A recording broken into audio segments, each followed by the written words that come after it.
Assalamualaikum warahmatullahi wabarakatuh. Waalaikumsalam warahmatullahi wabarakatuh. Selamat pagi anak-anak semuanya yang ada di rumah. Nah, pagi ini saya seorang tamu yang akan membicarakan terkait COVID-19. Nah, namun sebelumnya kita akan tanya-tanya dulu beliau itu siapa, terus kemudian nanti baru kita akan membahas terkait COVID-19. Oke, Bapak silakan kenalan dulu dengan Bapak siapa sekarang.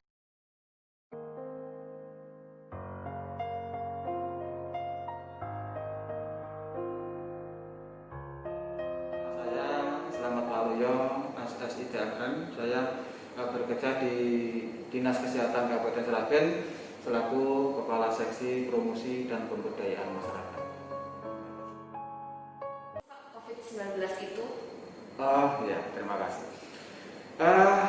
Perlu kita ketahui bersama bahwa COVID-19 atau COVID-19 itu adalah suatu penyakit pernafasan yang disebabkan oleh virus baru, yaitu coronavirus, dan ini berasal dari China, dan virus ini merupakan keluarga besar dari virus yang menyebabkan penyakit MERS dan SARS, seperti itu. Penyebarannya seperti apa sih, Pak? Ya. Untuk penyebaran virus penyakit COVID-19 ini untuk penyebarannya melalui droplet. Seperti kita berbicara ini kan mengeluarkan percikan-percikan yang tidak kita ketahui, dan percikan itu sangat tidak bisa dilihat dengan mata telanjang, harus pakai suatu alat. Nah, ini droplet ini mengandung virus dan ini bisa menyebarkan dari orang satu ke orang yang lain. Seperti misalnya kalau saya ini merupakan karier penyakit, saya mengandung virus, saya bisa menggunakan pelindung, bisa nanti menularkan ke Ibu Asna, karena kita mengeluarkan itu terus hidup oleh Ibu Asna. Jadi untuk penularan seperti itu. Selain itu, penularan COVID ini bisa melalui media-media yang sering disentuh oleh orang banyak. Misalnya saya mengandung virus, kemudian saya batuk pakai tangan, kemudian tangan saya ini menyentuh gagang pintu, menyentuh meja, menyentuh kursi, dan peralatan-peralatan lain yang bisa kita sentuh, kemudian disentuh oleh orang lain. Ini orang lain tersebut bisa tertular penyakit COVID-19.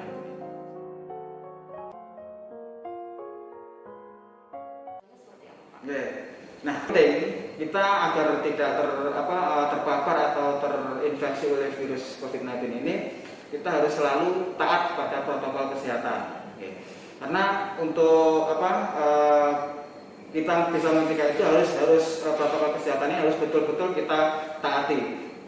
Yang pertama, kita harus selalu memakai masker, karena dengan memakai masker kita akan meminimalisir untuk mengeluarkan droplet yang berasal dari kita, sehingga tidak bisa menularkan ke orang lain. Di samping itu kita harus selalu cuci tangan pakai sabun dan air mengalir. Dan ini perlu kita ketahui bersama bahwa di setiap tempat-tempat yang menjadi pelayanan umum yang biasa dikunjungi oleh orang banyak, itu harus menyediakan sarana cuci tangan pakai sabun. Dan ini perlu dipahamkan semua oleh orang. Kemudian di samping itu kita harus selalu sedia hand sanitizer dimanapun kita berada, kemanapun kita akan bepergian, kita harus selalu menyediakan hand sanitizer. Itu kita selalu menjaga jaraknya. Kita di sini minimal 1,5 meter, karena jarak droplet dari satu orang ke orang lain itu di rata-rata 1 meter, sehingga kita harus minimal 1,5 meter kita mengambil jarak. Kemudian hindari kita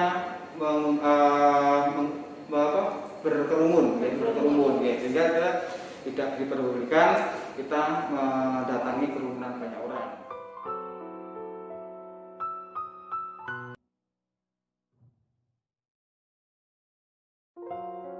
Sekarang kira-kira kita sebagai individu, saya sebagai ustazah, teman-teman juga semua di sana jadi anak-anak didik. Nah, kira-kira bisa nggak sih kita berkontribusi untuk menekan angka peningkatan korban COVID-19? Iya. Gimana, Pak? Bisa, sangat bisa sekali. Bahkan ini untuk penanggulangan penyebaran COVID-19 ini, kita di pihak pemerintah itu selalu mengajak kepada masyarakat, siapapun masyarakatnya, baik muda, tua, ya, ini kita ajak untuk berkontribusi terhadap penanggulangan masalah COVID-19 ini. Karena kita pemerintah tanpa adanya bantuan dari masyarakat ini tidak akan bisa berbuat banyak. Sehingga dengan ini masyarakat kita himbau untuk lebih aktif, proaktif dalam membantu pemerintah dalam penanganan COVID-19.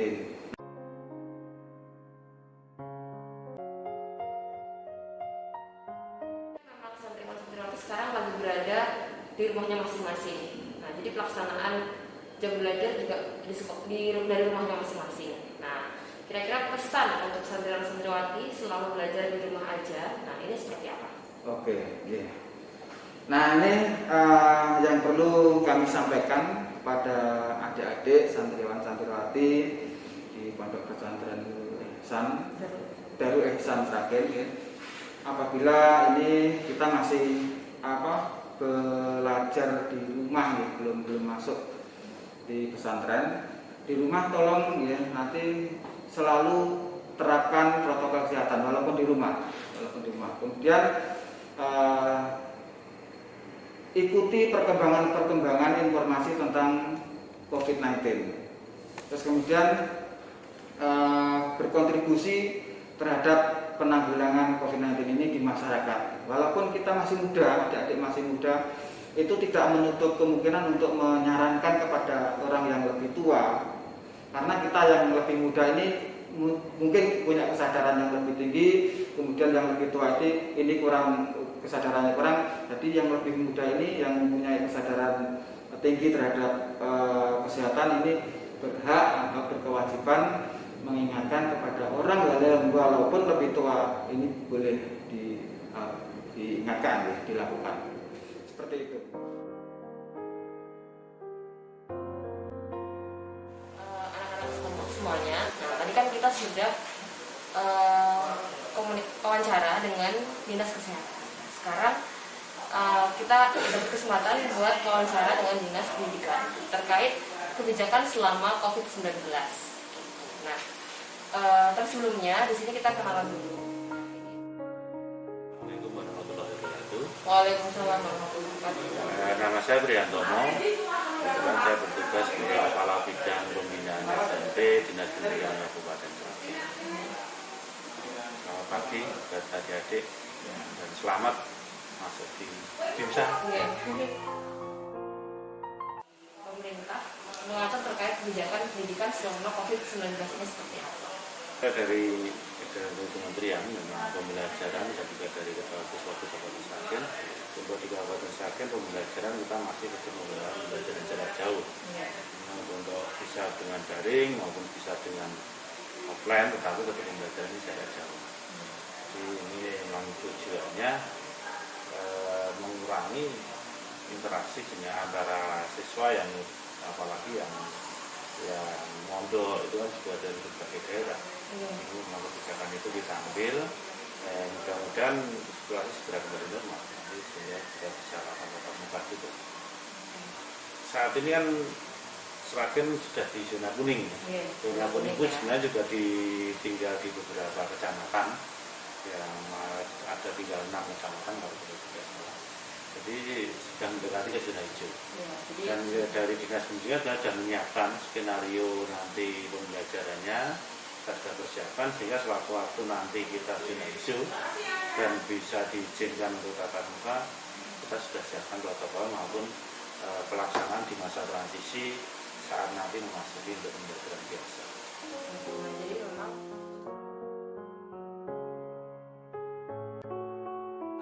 kita lakukan. Terus kemudian kira-kira kebijakan yang tadi, salah satunya adalah sekolah dari rumah atau via daring nih Pak ya. Yeah. Itu apakah bisa menekan angka peningkatan korban COVID-19? Selama protokol dipenuhi, insya Allah bisa. Karena kan anak-anak bisa berdiam diri di rumah, berdiam diri di rumah, mereka belajar di rumah, bapak ibu guru membimbing juga bisa dengan baik. Nah, harapannya memang itu bisa menekan. Kalau kita nanti situasi sudah normal, kan bisa kembali ke sekolah.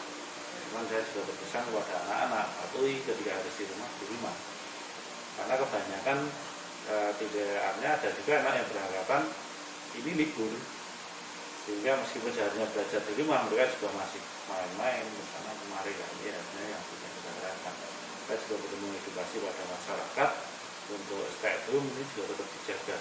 Jadi jangan sampai beranggapan ini sekolah masih libur, sehingga jalan-jalan kemana itu yang kita sayangkan. Nah, makanya harapan kami sama-sama kita patuhi sehingga nanti situasi bisa kembali ke normal.